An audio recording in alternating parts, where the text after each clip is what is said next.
This is 365 Sports, powered by Sikkim365.com. Welcome to the Triple Option. Here's your host, Paul Catalina.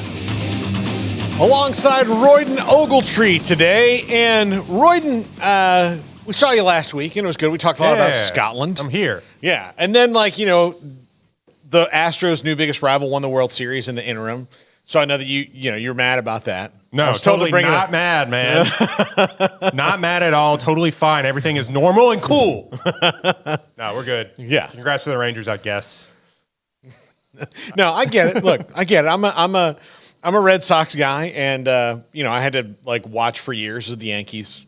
I won again and again and again. I don't think it's going to happen in this era of sports. I don't think nobody repeats anymore. Dynasties are hard now. Yeah. It's really hard. What the Patriots did might have been the last one.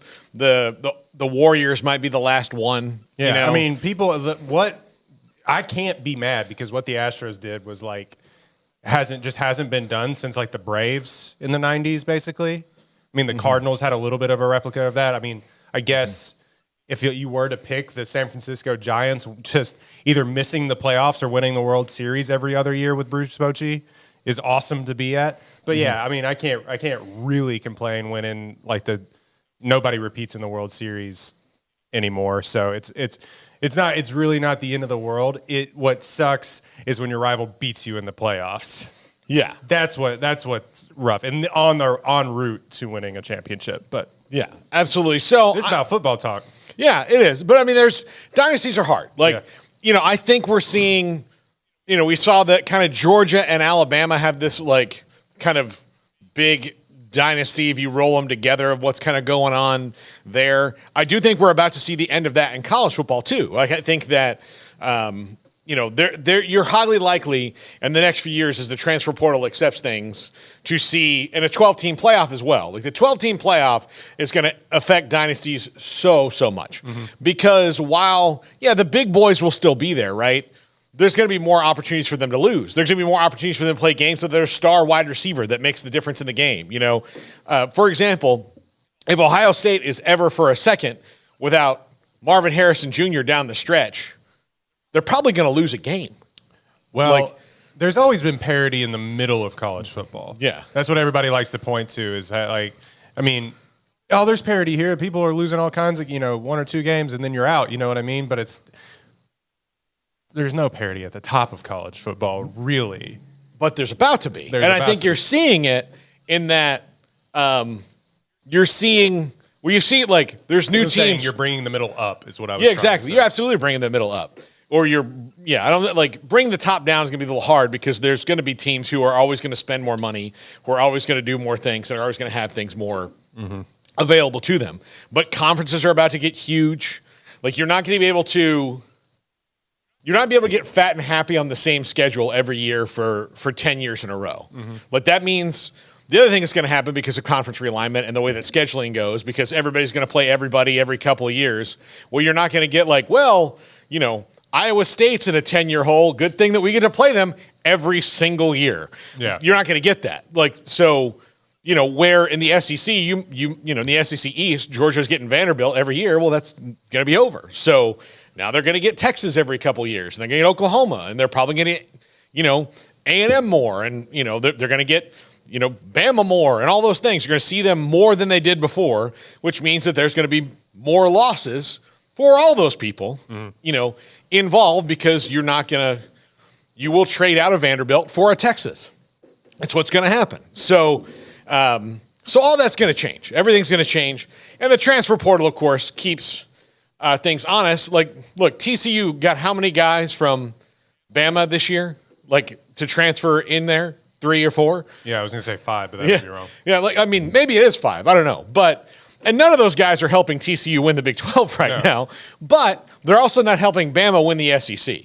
And so when Bama, the thing that Bama and Georgia and Ohio State and teams like that have been able to do and keep their hold at the top is that when their 5-star junior guard goes down and he's out for 8 weeks, then your 5-star redshirt freshman guard comes in and just plays slightly worse. Oh man, we don't have the big first-round draft pick for this year, but we have the one for 2 years from now. And we can play him 4 games and redshirt him still. Yeah, all those things.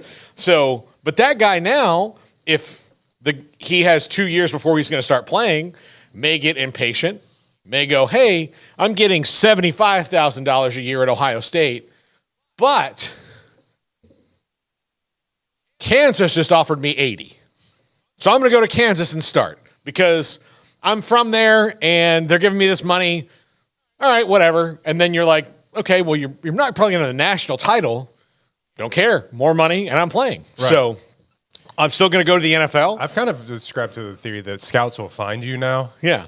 It's just so big and like they cover such a wide swath of like people. They're finding quarterbacks in the NFL that played at like Bethune-Cookman or whatever. Yeah. Tyson Bagent played at Shepherd. Yeah. I'll give you $1 if you can tell me where Shepherd is. No. Yeah.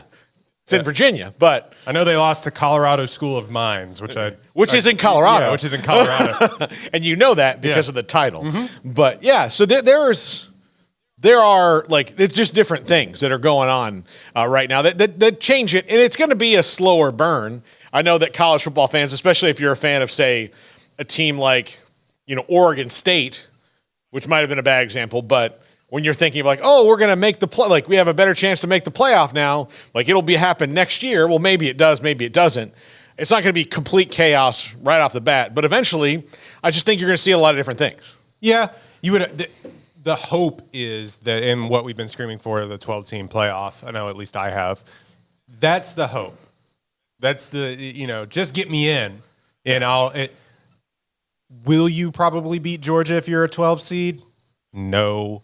But you want the opportunity to do so. Also, it allows you to like not have the situation that Baylor, TCU had in 2014. Yeah. Just to say on down the line, we've given thousands of examples with that, and that's the underlying hope.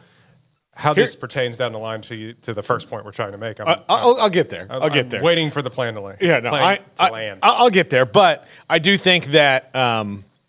So say you have a situation where Baylor and TCU are in there. Mm-hmm. Well, look, Baylor and TCU, I think actually in that particular year would not have won it because they didn't have good defenses and they weren't good enough, particularly up front, to match the teams that would have been in there. Yeah. But if you're having to play 2 playoff games before you get there, there's a good chance that they're going to beat somebody who's a bad matchup for them, and then that maybe creates a better matchup in the national championship game because on the other side, like, just say this year it's Washington and Michigan, right? Well, Michigan, like those could be the 2 teams that are bound to play each other. But the only bad matchup for Michigan would be Washington for whatever reason that thing is. Well, now, Washington's got to play a couple games and you may not have to worry about them because somebody knocks them out and then you get like your team can win. I don't know. Like there's other things that happen. Or somebody knocks out Michigan because they're a bad matchup because JJ McCarthy gets hurt and he's out for 1 game because of a concussion. I mean, we saw we just saw it last year. TCU put it on Michigan. Yeah, exactly. I mean, honestly, all just one game. Yeah. Like now TCU had to play Georgia and 2 weeks later and that wasn't it. But theory was proven untrue almost immediately, but they got Michigan out. Yeah. So there'd been another round in there. Who knows what would have happened? Like I think that's what's going to make it special. But regarding Michigan, I don't know what's going to happen. We don't know what's going to happen. The Connor Stallions drama has reached confusing levels now.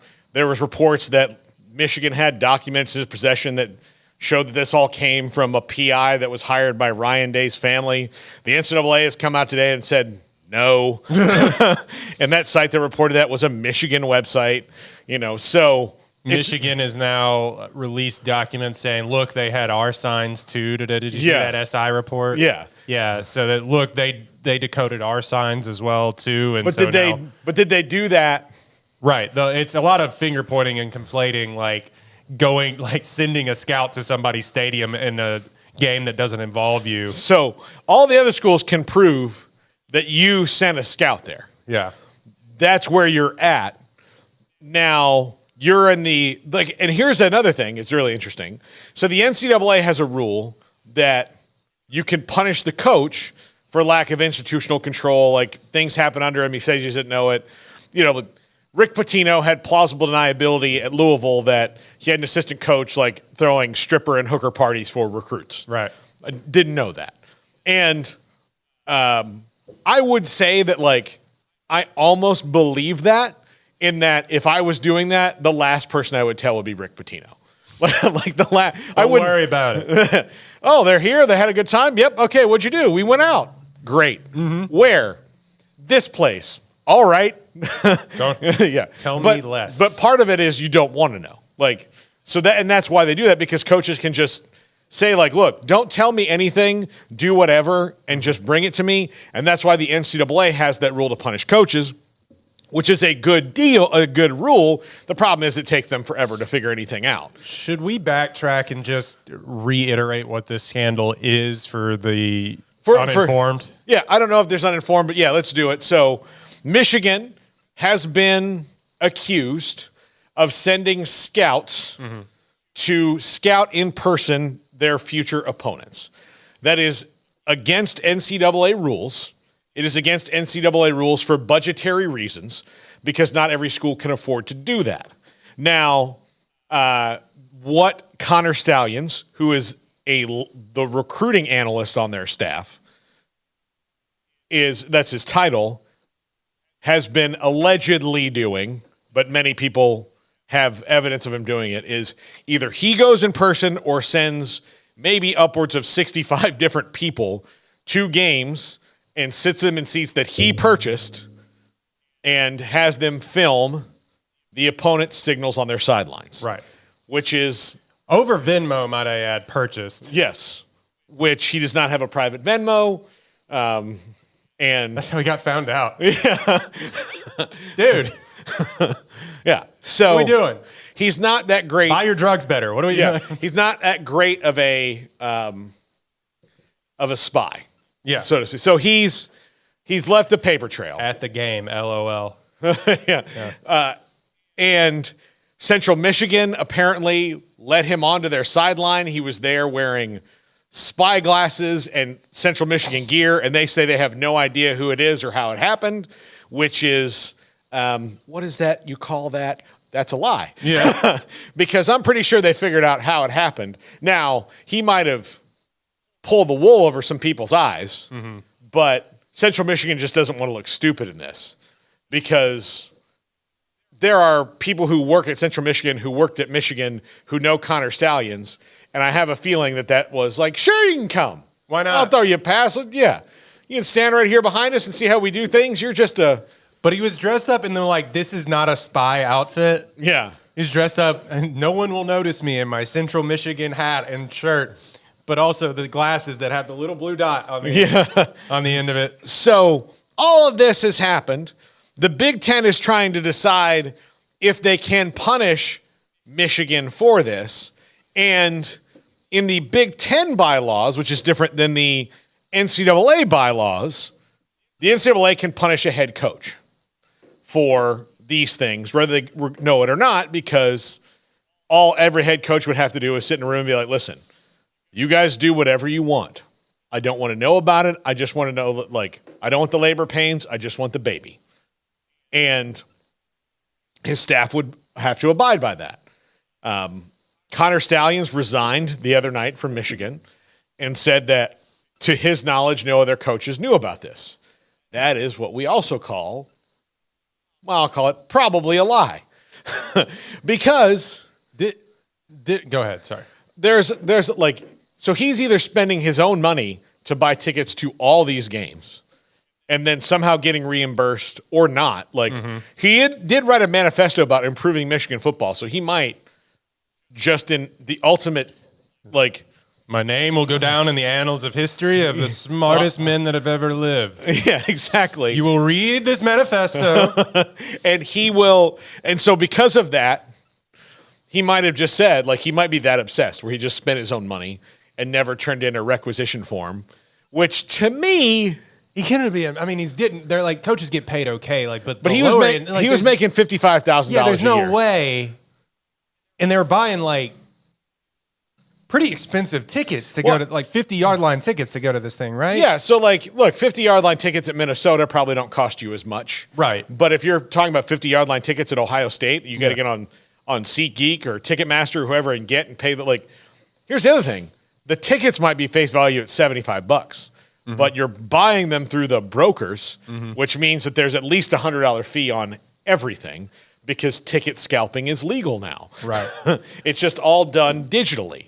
Wasn't this all figured out, just to backtrack a while ago, and I know we're going to go long on this topic, but like, wasn't this all figured out after the investigation on the computer hacking thing on the former offensive coordinator? Yes, Matt Weiss is their former offensive coordinator, and he was arrested and computers taken for computer access crimes, which... FBI, big crimes. The FBI's in this. But what that information was, we don't know yet. Like, whose computers he was hacking. Like, was he stealing money from people, or was he like hacking Michigan State's like playbook? Right. Because it's all on computers, and again, all it takes is one little nerd who knows how to do these things, and to do that. So Connor Stallions got really good at deciphering signals. With a plausible deniability, falls away for me is that so Jim Harbaugh and all these coaches who didn't know what was going on just thought that they had found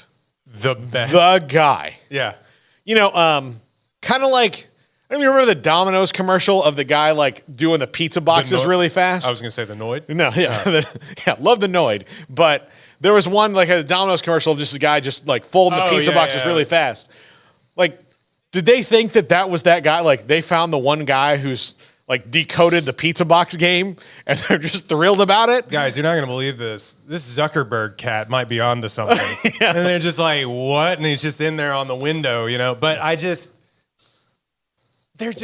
look, there's some nuance to this that I don't think Michigan fans are giving online, which if you put this on Twitter, the only people that you will see are Michigan fans, just like screaming from the hilltops, which... It's not that big of a deal. Everybody does it. Well... No, everybody does it to some degree, but not everybody goes to the lengths and breaks the rules. Like, the funny thing is, the nuance to me is this. If you just watch an ESPN broadcast, that's what most of them do. You will see the coaches waving the airplane into land. Or with the signs of like Bugs Bunny, the rabbit has the rifle now, or whatever. Yeah. Like, you will see that. Why do this? I don't. Again, the why in it is really confusing. But the why makes no sense. I will say that nuance to me is funny because Michigan State's definitely going to watch that broadcast to like see how or watch the all 22 or whatever, and see how you're deciphering. Try to figure it out, which is what I believe that Michigan had that sent to the Big Ten today. It doesn't look what everybody else. It doesn't take too long for people to figure out that their opponents have their signals, because eventually you're like, hold on, like this is going on. Like, so most of the time, why were they blitzing the A gap on that run play? Like, most of the time by halftime, you figured out like, okay. And I'll give this example. And this one wasn't sign stealing; it was just sign laziness. Damian Craig, 2013 national championship game. 2012, he's on the FSU staff. 2013, he's on the Auburn staff. FSU and Auburn are playing each other. He's he's like yelling out the plays that they're running, and the defense comes over to Jimbo Fisher and goes, "Hey, Coach Craig's over there calling out our plays." And he's like, "What do you mean?" He's like, "Well, you remember he was here? Yeah. We didn't change any of that, and then we played like the one guy who would remember it all, so we have to change that." FSU eventually did, and then had to win that game in very dramatic fashion. But for the first half of that game, Damian Craig was just sitting there going, "Hey, they're going to run the ball to the left," and then the offense, and then the defense like, "Oh, hey, this is a blitz call. I know that one because I was there." And then they're like, "Hey, he's barking out the signals. We need to change that." So like that's what usually happens, and so they know eventually. Look, Rutgers knew, at halftime of that game that something was going on. They knew, and you saw Greg Schiano. So that all brings us back to the point of the Big Ten doesn't have it in the bylaws to punish the coach. They have it to punish the institution, which anything they do to do either one of those things, Michigan is going to just tie up in court. And, you know, if they tie it up for long enough, like until January 20th, then Man, crazy how that happened. Let's proceed. then it doesn't matter. So my question to you is, so say all this goes down. The Big Ten tries to suspend Jim Harbaugh or Right. put some kind of weight around Michigan's neck to make it more difficult for them to win the Big Ten title, which the Big Ten really doesn't want to do, but there's 13 other schools in there right now going, hey, we don't like this and we're mad, so you have to do something. And we don't care if we get this money or not from the college football playoff. Because, of course, in their minds, too, like, they also have the backup plan of Ohio State or Penn State that one of them could theoretically wind up in there Yeah. if Michigan didn't. Well, if Michigan wins this thing, if Michigan wins the Big Ten and doesn't win this thing, will they ever, and I'm asking you this, in your unique experience as an Astros fan, ever be able to live this down? No. You wear it. Yeah. It is what it is. It is what it is until you win another championship. Yeah. If they win the championship this year, which they very well might because I think they're the best team. they've looked better than anybody else. Granted, they haven't played the best. This is their first tough game this Yeah. week. They play Penn State. Like the whole thing with the Astros is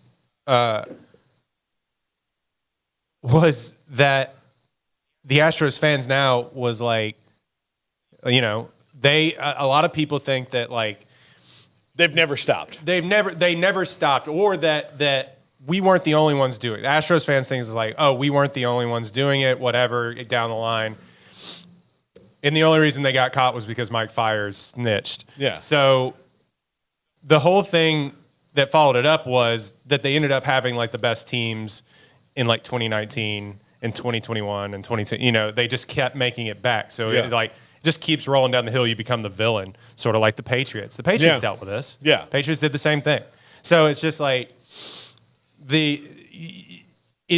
it felt a little like, well, you couldn't beat our ass though still. Like, you know what I mean? Even though And we had the signs Yeah. or whatever, beat us and then it counts. Well, look, the one thing I'll say is that particularly Yu Darvish and Clayton Kershaw were pitching really, really well going into that Astro series, and then they looked like it was their first day on the job. And so that's where it becomes egregious, where you're like, all right, look, you guys didn't just decide, like, you probably could have picked your spots a little bit better where, you know, everybody's hitting 087 on Clayton Kershaw's changeup, and the Astros are hitting 710 against I mean, him. we don't have to go down the line of Clayton Kershaw in the postseason, but Yeah, but that's where it became like, because a lot of times you can be like, well, so what? They're banging a trash can. You still got to hit the ball. Yeah. And then it's like, well, but with the stealing the signs, like Deion Sanders said, you still have to stop it. Like you still have to stop it. You still have to make those play. Your athletes have to beat their athletes. What makes it more ridiculous for Michigan, especially through the first 9 weeks of their season here, is that this was pointless.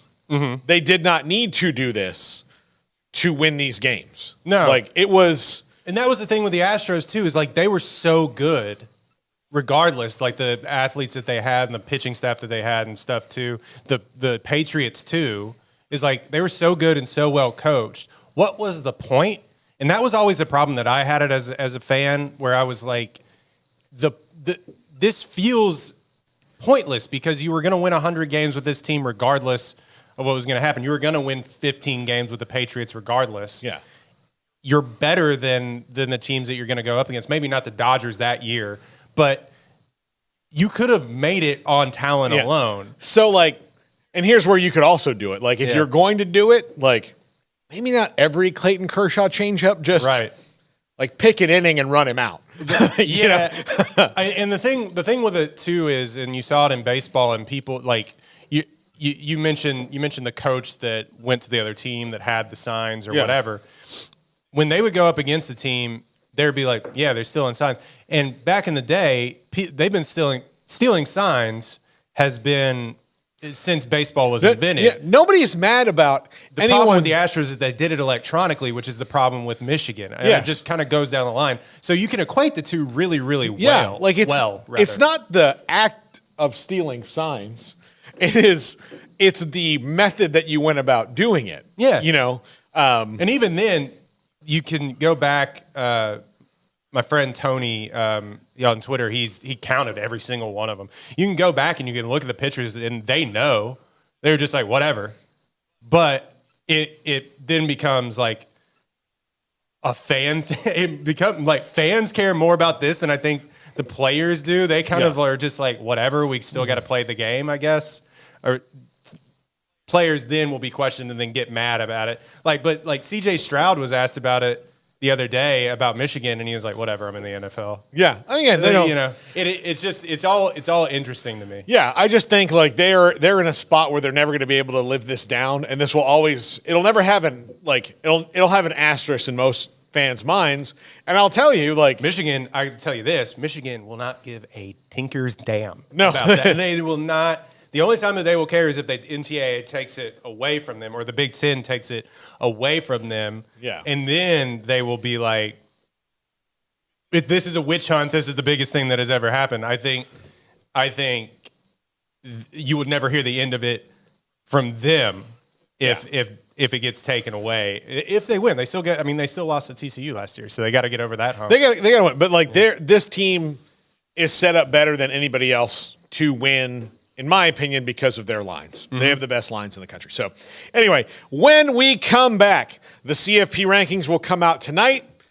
Do we foresee a shakeup at all, or do you think it'll be pretty much just like last week because everything went chalk as far as wins and losses goes, and the only ones that could have maybe, in my estimation, flipped spots were Florida State and Washington, and they both had huge scares. I mean, Florida State won by 17, and the second half wasn't in question, but Washington had a huge scare. And like USC almost got them, especially by current USC standards. That was an almost got them. I mean, broke poor Caleb Williams' heart on that one. That was interesting. Look, I was happy to see that because there's a lot of people like, well, Caleb Williams just wants money. He didn't care about his team. Like, nah, I think he does. Yeah. Like, that's Cares about unfair. winning. Like those are also the people who like saw that he painted his nails and were like, that just ain't sportsmanship. Oh my God. That's not sportsmanship. But that's all coming up in the next segment, right? Yes, it is. You know what? It's my show, Jack. I'm waiting with You speak when you're spoken to. you shut your mouth when you're talking to me. Paul. Thanks for speaking to me. Yeah. Okay. We'll go to break. It's coming up next. Jack's in charge. This is the triple option. If your business is like most, you need things done quickly. But if you're still tying your critical applications together on multiple shared public networks, you've probably been feeling the slowdown. And that's no good for business. A private UPN fiber network can get you and your business moving at the speed of light. Whatever you need, we can build it. Internet, Metro Ethernet, Waves, dark fiber. We deliver custom private networks and are focused on business customers only. Our next generation 100% fiber optic infrastructure offers you low latency and ultra scalable bandwidth with speeds up to 100 gigabit to run your critical applications. Your connection won't be limiting your performance anymore. It's diverse and scalable, so it can grow and change as your business grows and changes. And with a secure carrier-grade private network, you'll have all the reliability you need. Contact UPN today to learn more. Fast just got faster. This is 365 Sports, powered by Sikkim365.com.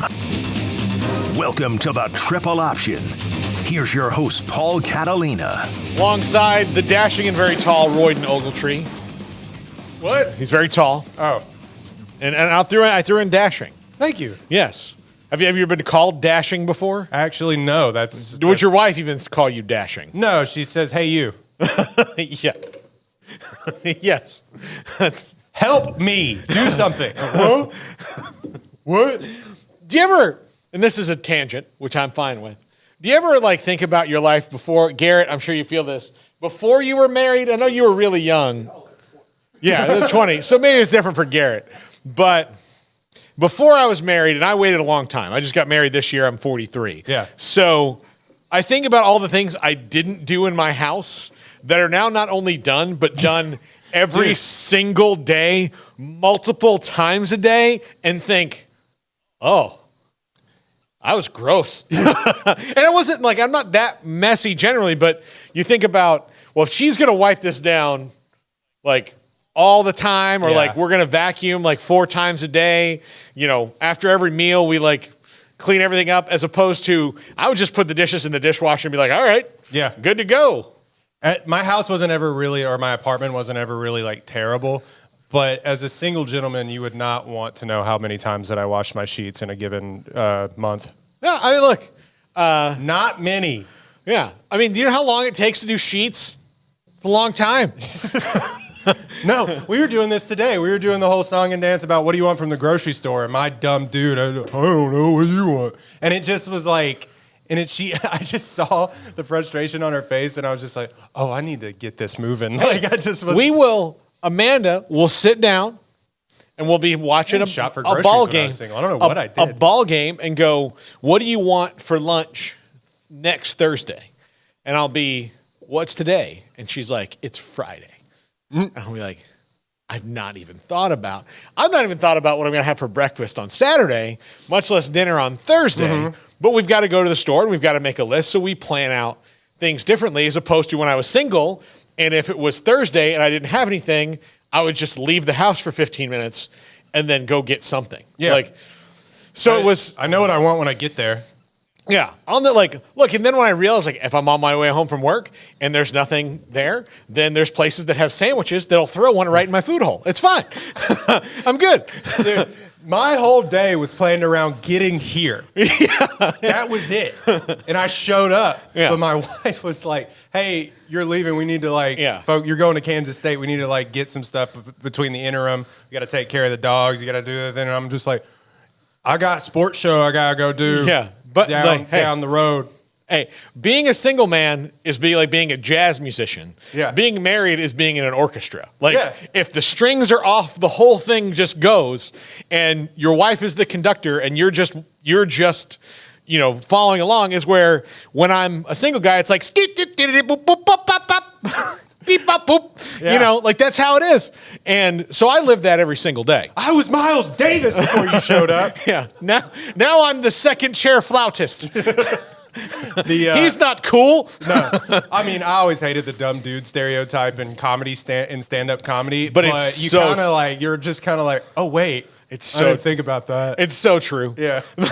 And here's what I've even become more fascinated by: how we have, as men, been able to keep women from being president when they're so much better at almost everything than we are. They're so much better. They're so much better. That is the only accomplishment we have, is we've somehow tricked the world into thinking it'll be bad if they're in charge. Yeah. You're like, no, I think it might be way better. Germany, meanwhile. I think these guys think that their women are listening and they're going to get laid tonight. They're not. They're not at all. Oh, my wife will never see this. No. That, on top of everything else, she doesn't watch anything I do. I'm just admitting that, it's just, I don't know. I think about this every day. And look, I have plenty of, little things that annoy me that I think that, she shouldn't care about. But ultimately, I'm going to lose that argument. So I kind of just shout it into the void when I'm alone. It's the best thing that works. Look, man, Germany figured it out years ago. They're just like, she can do it. Yeah. All these men have really led us down a very bad path. A very bad one. That last one. Yeah. Yeah. So, yeah. Anyway, college football is on this weekend. Yeah, actually, it's on a Tuesday, which convince your wife to watch those games. Yeah. Let's see what the chat room thinks about our topic while we jump in. I do think that there will be a bit of a shakeup when it comes to things, because otherwise, why do the show? Yeah, they're like, okay, well, last week we had Ohio State #1. Georgia just beat a top 15 team. We're gonna put them. That program. Look. ESPN doesn't pay our bills. I'm never going to be on the 4-letter network. That show stinks, dude. Yeah. I'm waited with bated breath over number 4 through 1. I just once they started that back in 2014, and I saw that it was slated on the schedule for an hour. I was like, oh, well, this is BS. Yeah. what are they going to say that's like different than from what we can debate online? And then it's put out there for people to get mad about. Yeah. And look, it is what determines the final outcome. I understand that. But having a whole show about it, and our viewers know this, so I'm not breaking any ground. It's just to sell views on this program that, ESPN essentially runs now. But I just think, I don't know, it's all for clicks. Yeah. And that kind of makes me a little upset. That being said, Ohio State should still probably be number one. Nothing's changed. No. Right? They're still undefeated. They're still that. Michigan has Penn State this week, which will shake things up. Now, I mean, we're gonna pick Michigan at our picks this week, and I'm putting it up there because it's Michigan and Penn State. I know there'll be people who want Penn State to win, especially since Michigan's the villain. Just like there were, the Rangers had a ton of fans in the ALCS all of a sudden because the Astros are the villain. Anybody who's played the Patriots with Tom Brady in that era, like they had a bunch of fans all of a sudden like, oh yeah, I love the Eagles. You know? Yeah. Always been a Falcons guy. Yeah. Like all of a sudden, Don't you dare accuse me of not knowing who Matt Ryan is. Yeah, all of those things. But, reasonably based on the way that Ohio State beat Penn State, which was a close game for most of it. Yeah. It was a hard-fought game. It was like a big offensive output, but Marvin Harrison Jr. was the difference, and Michigan has playmakers as well. Maybe not so much at the wide receivers, but they have playmakers and running back. They have the big offensive line. I just don't know. And they have a quarterback that's better than every other quarterback in the Big Ten. So, in J.J. McCarthy. So, I just don't want to know what happens with Washington. Yeah. Like, if Washington runs the table. Yeah. And I saw somebody said that, Washington got a scare against USC. They did win by 10, but, they were down in that game. They had to come back. That game was so fun. It was 52-42. So, again, USC thought they had a shot to win this game. Probably could have won the game. And could have won the game, but, yes, 10 points is a scare in modern college football. Especially in that game, which was they were behind. They were losing to a USC team that's worse than them. Now, granted, they were able to run the ball for the first time this year, 95 Nebraska all over USC. But, Well, then you have to, if you want to do that principle of going down the line of who best wins and worst wins and things like that, Missouri had a chance to win that football game, right? Georgia 9-point victory over Missouri, who is a salty team and should compete for that division. But if you want to do that, then you would have to sort of again, and what the college football playoff has done and all this is made this beauty contest. I mean, I saw UT Parking here in the chat room says FSU would have lost to Duke if Riley Leonard stayed in the game. That's a strong possibility, but he didn't. Yeah. So all those if this happens, you can't say everything's all part of the thing. We've Washington described that before in this show where they've done the what if scenarios, and it's just kind of you can't really do that. Everything is part of the whole.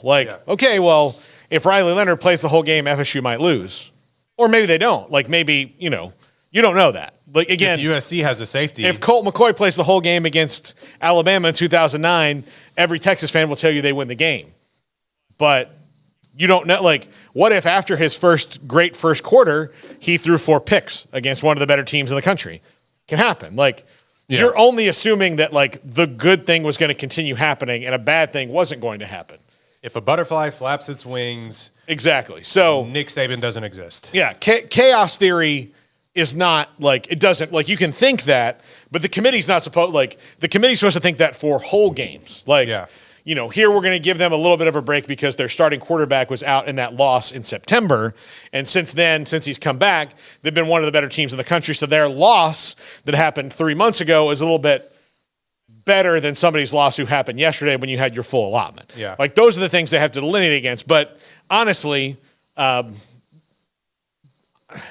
you think it goes chalk, or do you really think that they're just I kind of think it goes chalk again. Why wouldn't it? I don't there's sometimes I think they might that Georgia might pop up just because they're well, that was a win over. They swapped the two.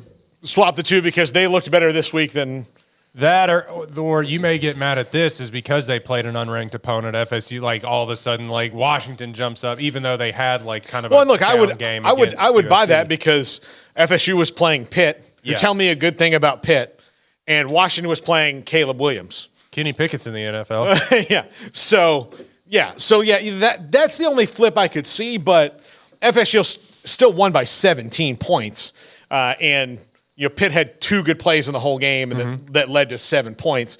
So again, if you're talking about holistically everything that happened, and then FSU played that game without their top 4 wide receivers, including Johnny Wilson and Keon Coleman. So if you're saying, well, if Riley Leonard stays in, Duke would have won that game. Well, if Keon Coleman and Johnny Wilson are available, doesn't that same thing hold true? Yeah. Right? So, again, the thing is that they weren't, and the game went how it was going to go.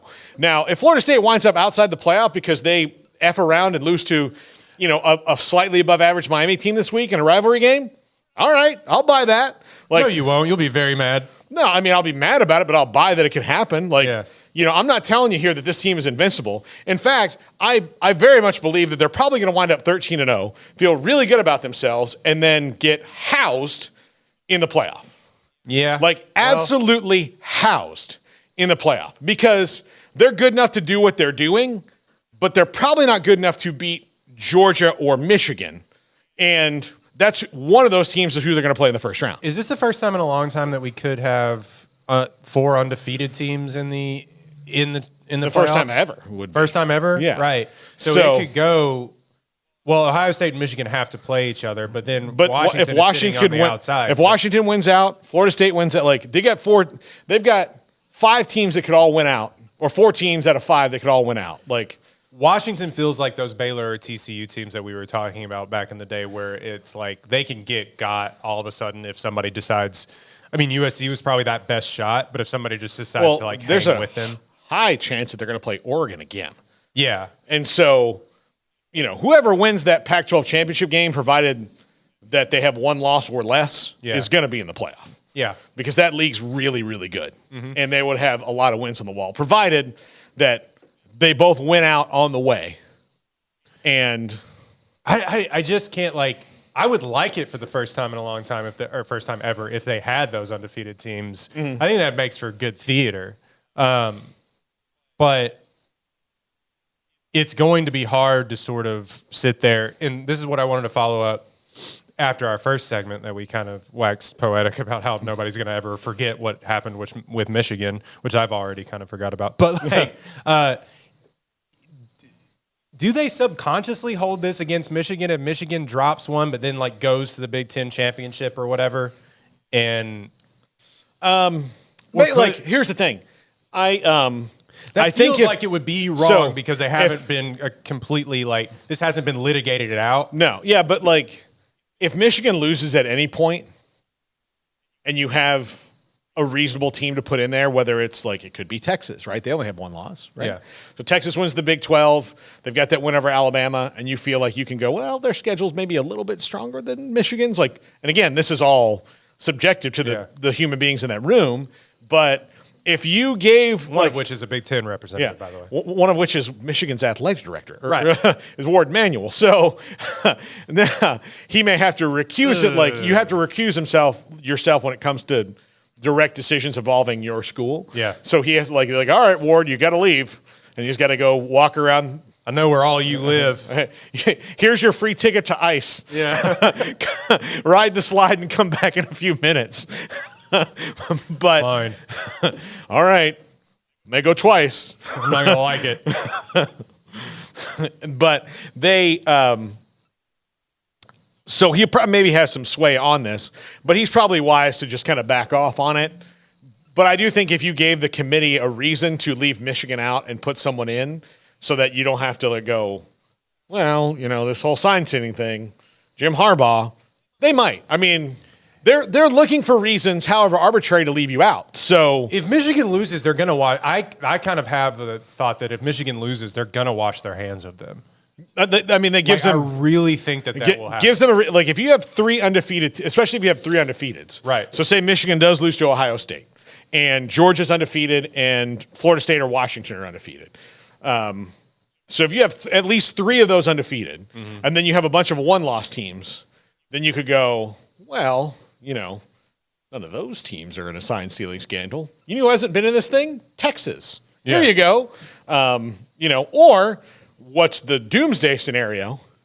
And the thing that could solve this is, sometimes you have to turn to a villain to kill a villain. If, say, Georgia's undefeated, Alabama hasn't lost, and Alabama beats Georgia in the SEC title game, and Michigan has one loss, then you're like, what do you want, world? Do you want Georgia. Alabama, who we know you're all tired of, or do you want Michigan, who everyone's mad at and will always talk about this? And then most people would be like, all right, I'll eat my vegetables and I'll take Alabama. I mean, it's the Joker thing. It's like we need each other. You know what I mean? Yeah. Nick Saban's coming over like, you couldn't stay away, could you? Well, look, sometimes you need Loki to beat the bad guy, right? Like, all right, he's a less bad guy than the current bad guy, so do it. It's a common comic book theme. Right. Look. And just when everybody is saying they are tired of Marvel. Yeah. Look, Drama. I'll throw DC in there. Look, Lex Luthor's the most evil guy in the world, but he also doesn't want Earth to be destroyed, so he'll fight the aliens that are coming. All right, well, he'll do that. I mean, he's going to find his own way around it to make money off it or, become even more evil. But, sometimes you're like, all right, well, we're not going to worry about him today. Yeah, sometimes Congress makes Zuckerberg testify. Exactly. Those things happen in the world. When we come back, there's some big matchups this week, including Michigan and Penn State. We'll talk about those and which one's Royden's favorite that he's looking forward to the most. This is the Triple Option on 365 Sports.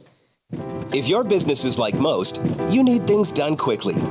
But if you're still tying your critical applications together on multiple shared public networks, you've probably been feeling the slowdown. And that's no good for business. A private UPN fiber network can get you and your business moving at the speed of light. Whatever you need, we can build it. Internet, Metro Ethernet, Waves, dark fiber. We deliver custom private networks and are focused on business customers only. Our next generation 100% fiber optic infrastructure offers you low latency and ultra scalable bandwidth with speeds up to 100 gigabit to run your critical applications. Your connection won't be limiting your performance anymore. It's diverse and scalable, so it can grow and change as your business grows and changes. And with a secure carrier-grade private network, you'll have all the reliability you need. Contact UPN today to learn more. Fast just got faster. This is 365 Sports, powered by Sikkim365.com. Welcome to the Triple Option. Here's your host, Paul Catalina. Welcome into the Triple Option, or back to the Triple Option. I'm Paul Catalina alongside Royden Ogletree. Royden on his way to Kansas State for Kansas State and Baylor this week. Heck yeah. Hey. Yeah. We love driving through the plains, don't we? We're not flying, by the way. Stop at Eskimo Joe's in Stillwater? No, but the stretch between Oklahoma City and Kansas City feels longer than it is because the scenery does not change at all. Right. Like to the right of you and to the left of you, it just doesn't change at all. So the drive, and Jack's about to do it, that's what makes it a slog. Here to Oklahoma City. Thinks we're driving through Kansas City. Yeah. No. You just go straight to I know, but I'm just saying, between that run, once you leave Oklahoma City and drive into Kansas, wherever you're going, I've done the Oklahoma City to Kansas City thing and back a few times. Yeah, it's really not that. It's only 8 hours. It's not that long, but it feels like it's 12 because, when you're driving in places that are not the plains, you can be like, oh, I know that in an hour I'm going to see this mountain. Mm-hmm. Or in an hour I'm going to be in this city that has this thing I can stop at. And then when you're on anywhere in the Midwest there, you're just no. Yeah. It's just going to be. So unless you're from there and know the little cool spots, if you're just trying to drive straight through, you can be like, all right, I'm leaving Oklahoma City at 1:30. And then you'll drive for an hour and be like, I've got to be close to there. And you're like, It is 1:45. Now leaving Oklahoma City. Good luck. yeah. You're like, Hope you can stay awake. It is, yeah. Look, I know we got Kansas and Kansas State watchers and everything else, but I made those drives where it's just like, I spy with my little eye a field. Yeah. Is it that one? No. It's that one. I watched a documentary one time about Jesse James hiding his gold in Kansas. How? People looking you can to watch find the it. person ride away No, for 2 days. Here's the deal. If you did it at the right time, there's nobody out there. Yeah. The problem is that like you couldn't mark it because people would be like, oh, that's where the gold is. So then you've got to go back and be like, all right, where did I bear this? I'm pretty sure it was right here. But it could have also been anywhere that I've passed in the last 2 hours. I kind of lost track of time. So, oh no. All right. That was the thing that somebody said. The reason that they have the big prisons in Kansas and stuff like that is because you can watch prisoners run away for like 2 days if they escape. I once, driving up to Tulsa, saw a prison and it said hitchhikers may be escaped convicts, which is them saying like, listen, we're trying really hard, but some of these dudes are crafty. So don't pick up a hitchhiker. You a convict? What gave it away? The striped jumpsuit? I'm 3/4 of a mile away from the prison. Yeah. Anyway, and the fact that there's enough hitchhikers around the area picked up, they have to put up a sign. Flip a coin, it might be a convict. Yeah. All right, big games this week, Royden. Penn State and Michigan. I just think that Michigan's just too good for them. So while this is a big, top 15 matchup, I don't feel good about it going like in the exciting way. Now maybe like Penn State is emboldened by being a potential hero to everyone on the science, especially everyone in the Big Ten. Penn State the hero.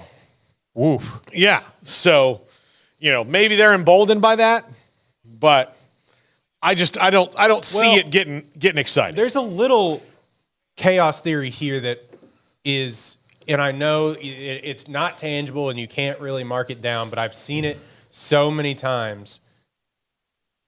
Either Michigan uses this as fuel to say everybody is against us, everyone is, or it is a distraction. Yeah. That has happened a lot. Here's the deal. I also hate to be this guy. I feel very bad for the players on Michigan's team right now because this isn't like everyone's using steroids and like cheating and like all of that. Like they just look over the sideline and a coach tells them what to do and they do it. Yeah, and they know the players like, oh, okay, cool. But they're not involved in any of that. Like it's not like JJ McCarthy went like, hey, you should go to the Central Michigan. You should do that. Like, he's not doing that. I promise you that they'll know who Connor Stallions is, but they really don't know what his job is. No. I mean, they passed him in the hallway, you know what I mean? Yeah, and he's sort of like, hey, Connor, how's it going? Yeah. But again, they don't know. Like, has he even been on recruiting trips? Yeah. So, this appears that he's going other places other than. Oh, no, sorry. I'll be in Lansing this week. Georgia and Ole Miss. Like, this one has potential huge shakeup, vibes to it with Ole Miss only having the one loss to Alabama. And, they could put – I mean, again, Georgia's probably in the SEC title game regardless now. This is my normie pick. It's a normie pick, but this is my favorite one of the week. Yeah. Like, watch the entirety of the Ole Miss A&M game this weekend. Mm-hmm. Sorry to A&M again. You're not. No. But, I mean, like – defend somebody one time. I don't know. Or like Max Johnson, what are you doing? Panicking and like throwing interceptions down the field when he wasn't forced to. Yeah. I don't know. Regardless. Well, I mean, look, when you were a part of a poorly coached team, you're going to do poorly coached things. No, I just it's just on coaching. We got to figure it out. Like, okay, well, who's the coach? Listen, I'll tell you. Texas A&M, like when a coach says that, like sometimes this is on coach and we got to figure it out because he doesn't want to be like, look, he's as good as we've got. Like he works hard. He does everything right that we want him to do. He's just not as fast as the guy on the other side. Right. Like that's why it happened. I'm not going to say that because this is one of our best guys and we want players to prepare like he does. But when a coach at Texas A&M goes, it's just coaching, he's totally right. I don't know. I love the way that Ole Miss offense flows. It feels like, and I know they were great under Levy, but it feels like it just flows better now. It didn't against Alabama, but I just love what they do in that. And Dart is awesome. He's a competitor. Some people may not like him, but I mean, I think he makes big time throws. Yeah, he's fun to watch. Like, is Jackson Dart when he's ready to go to the NFL? Are people going to be like lining up for him like Caleb Williams? No. He's very much an XFL guy. Like, no, I mean, it's the same thing as like the Baylor quarterbacks. Like, you make one read and that's where you're throwing it. Yeah, I get it, but it just, I don't know. He's fun to watch. He makes things happen. And look, they've only lost the one game to Alabama, where Alabama had them straight figured out. Yeah. I have a feeling that Georgia's probably going to have them straight figured out as well. But it's a different point in the season now. They've gone through a lot. Like, and I wanted to say that Georgia's had a tough time scoring points, but that's actually just not true. I was looking back on it in the last few games. It's gone 30, 43, 37, 51 against Kentucky, which I thought was going to be a better game than it was. And then 27 against Auburn is the last time they really had. And look, they haven't had Brock Bowers this whole time. They're probably not going to have him again until the playoff, I wouldn't think. But if at all. But they figured it out. That's what good teams do. They figure it out. Hey, we've got all these guys who everybody else in the country would love to have on their team. Let's figure it out. Alabama's done the same thing. Of course, Kirby Smart comes from the Nick Saban school of like, all right, look, maybe we don't have what we did before, but everybody who's on this roster could just all 85 of them could put themselves in the transfer portal and all 85 will get a call. Yeah. So which is not the case for every roster. If all 85 guys at Cincinnati put themselves in the transfer portal tomorrow, I promise you there's 30 of them who aren't getting calls. And so they figured it out. I'm interested to see how that one goes. I think it'll just be another shootout. And after watching the Ole Miss Texas A&M game that ended up being a shootout and the Washington USC game, I just need more scoring, man. Yeah. I just need it. I need it in the main vein. Yeah. I just keep it coming. I am tired of not watching good offenses. Just to be completely honest. Yeah, tell me who hurt you. I think we know. Missouri and Tennessee should be a really good game. Yeah. I think it'll be a really good game. I don't know, how that's going to, it should be tight the whole time. I think one we have to talk about before we go, Washington hosting Utah. Yeah. Utah's not if you're trying to stay undefeated. It's a bad matchup. It's a bad matchup. If you Utah scored a bunch of points last week, which is not really they've scored a bunch of points twice. They figured things out. They figure it out. They figure out how to make you hurt a little bit. Yeah. Now, I do think this one could tend to be a little bit like the Oregon game for Utah, but at the end of the day, I mean, they figure things out. Have they just decided to just go with Bryson Barnes? They still roll Johnson in there, but yes, Bryson Barnes is the starter. And they work it out around him. They don't have any plus they've moved the dude. They're playing him on both sides of the ball.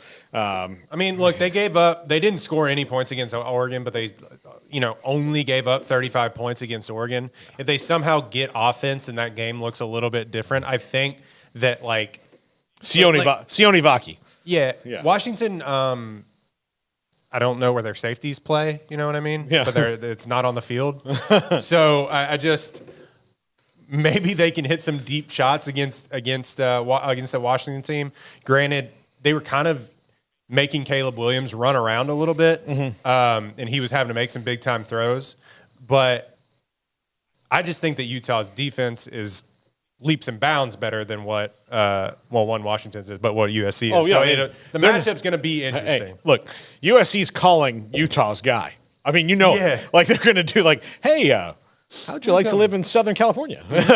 Would you like to come and interview for it? I mean, I think that he's that good. You mean that beach house over there? Yeah, those are the things that they're going to have to do. All right, well, we're pretty much done. I will say Florida State and Miami for a ranked, unranked matchup will probably be pretty good. Like it'll be pretty good. Yeah. I think Miami's a lot better than they were last year. Clearly, they're still not great. Tyler Van Dyke's an adventure, but it is a rivalry game. And Florida State beat Miami really badly at their place last year. So I think that kind of vitriol will be shot into the veins of an already, like, these two schools do not care for one another in any way, shape, or form. Big 12 matchup of the week, if you want my opinion on it. West Virginia and Oklahoma is the best one on the schedule right now, but don't be surprised if somehow Texas and TCU is a good game. I'm curious to see how Tech does at Kansas. They're not great on the road, but Baron Morton is back, and he kind of makes that offense a little bit more fun. But yeah, there's did somebody yawn over there? Yeah. Yes, Texas Tech, yawn. I get it, but we'll see. I think Kansas is a much better team.